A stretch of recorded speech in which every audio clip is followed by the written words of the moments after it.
If you ever heard someone state the hoses are dry rot and you wonder what they're talking about, this is a dry rot hose.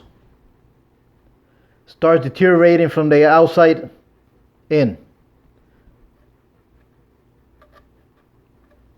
It starts becoming brittle. And the inside, since it's out of the element, is in better condition than the outside. And here's a new one. You can see the difference between the old one and the new one. Now if you have belt hoses that are under pressure, you're gonna see cracks develop. If it's not under pressure, you might see deterioration without cracks. So the same thing goes for any hose, any size, the timing belt, and anything that's made of rubber or synthetic rubber. So if the hoses or belt look like this or has cracks, replace it.